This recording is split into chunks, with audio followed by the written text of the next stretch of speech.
Hello, Empower Nation, another episode of Empower Her Money. I am your host, Angela Duncan, money coach here. Super excited for today's episode. We have Dr. Allie Griffith with us today, and I would love to hear more about you, Allie, your story, your journey. Kind of fill us in on how you got to where you are today.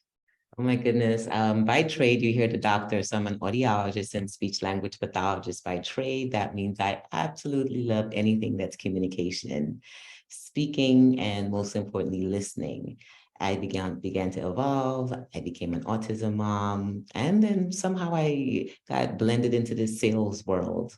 Using my skills as an excellent communication person, I began to learn how to have more fun with sales and helping people on how to use the language of sales, the ease of sales, and then how to strategize to have more sales and more profit with more ease, using better language and more fun through the process. Awesome. So yes, communication is key. And I think a lot of us do struggle with communication.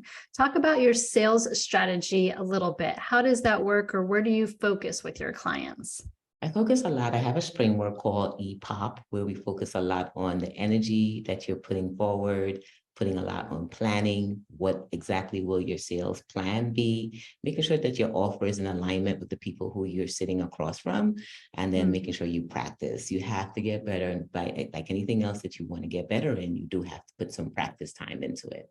Yeah, because sales can be scary sometimes. You know, a lot of people approach sales and they think of it from kind of a negative connotation, but really you're thinking and teaching that sales, you're serving your audience, correct? Because Absolutely. you do have a talent and you do have something of value to provide to your audience. So what else could you give as far as tips are concerned, especially when we talk about like money mindset, when we're thinking about our offer and what we can sell or serve to our audience? Take us into like a framework of how you might help a client approach that. Well, the first thing before you even step into the situation is you have to see it, visualize it, and feel confident about what you're presenting on the other side, what you have as a solution. You have to know that you are pretty much a badass in what you're doing. And once you know that, then you begin to enter into that environment with that high energy sales. I call it a high sales energy vibe. Once we get into there, then what's the plan? How are we going to navigate this process? Do we have 10 minutes? Do we have 5 minutes? Do we have an hour to help them to understand that this service that we're offering to them, there needs to be an exchange of energy, not just one way, but a two-way type of processing, which is what sales is. And then as we step into it and we listen to what they need, we then begin to become the doctor. We begin to prescribe. Is our offer exactly what they need? Can we tweak our offer to what they need? Or do we refer out this solution to what they need? We may not always be the answer, so it's okay to then navigate what's next. And then move towards actually executing. We got to ask for the sale. We have to invite them to their next. We have to feel good about what we're saying would be a best next step for them, which will be our offer or be whatever that we're presenting to them. And giving time for them to think about it. Let them think, let them process, allow time so they can say yes or no. Either one, don't stay committed to their no's, because their no's don't mean that you're not great or your offer is not great. It just means it may not be for them at this time. So follow through, make sure that you have another opportunity for them. It may be a lower price thing. It may be someone else you could refer them to, but get off the call with confidence and get off the call knowing exactly what the next step is going to be after you're finished that process. I like that perspective on the no as well, because some people, probably myself included, we have a little bit fear of rejection. So when we're making that sale or that serving to our audience and the person says no, keeping in mind that they're not necessarily rejecting you, they're just saying no right now.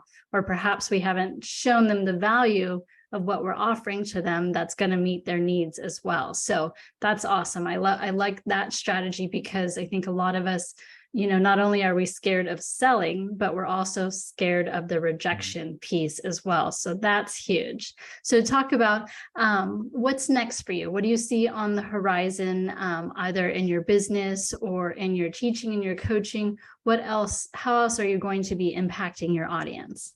Awesome. Thanks for that question. I am going to definitely be having luxury retreats where we encompass more sales.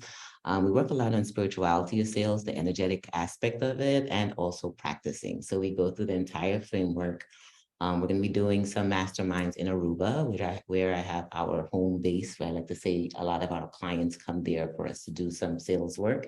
And we're going to be doing a luxury retreat in Portugal at the end of the year. So those who are interested, feel free to come through, figure out what we can do, how to get behind this block we have in sales, do it with fun, do it with ease, and let's have 2024 be our best year ever. So we're going to create the pattern, create the flow, create the practice this year so that next year we get to actually see it come into full fruition.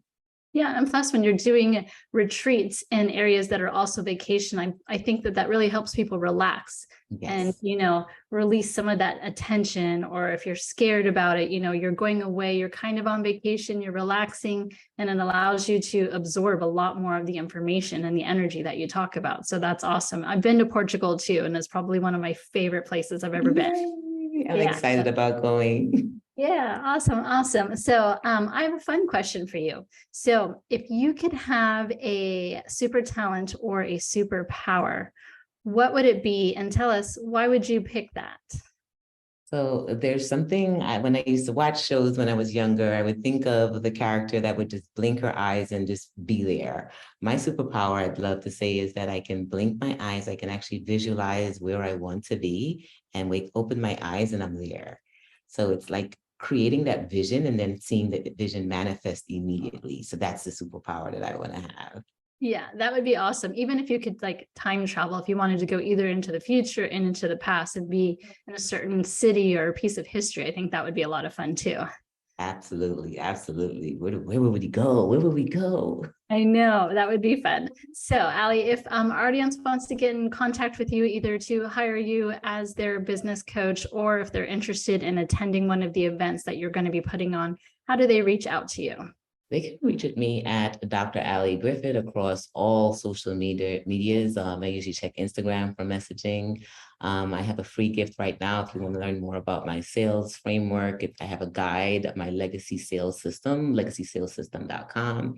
And you can always go through there and you'll have access to me.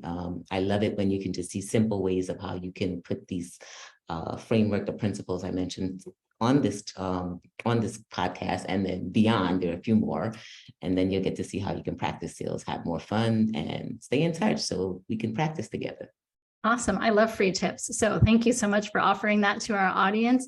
Any other tips or suggestions you want to give to anyone perhaps maybe wanting to get into the business coach arena? What should they be thinking about when they decide to become an entrepreneur?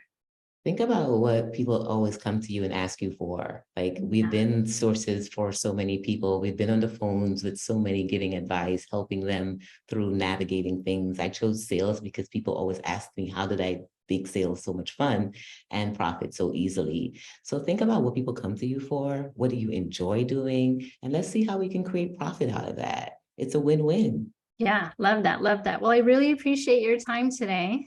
Thanks for having me. I appreciate you too, Angela. Awesome. Thanks for tuning in for Empower Her Money podcast. For every episode, we are bringing you a new female entrepreneur. We're talking about her journey and giving you real life experience and tips that you can take away and implement immediately. I'm your host, Angela Duncan, and until next episode, thanks for tuning in.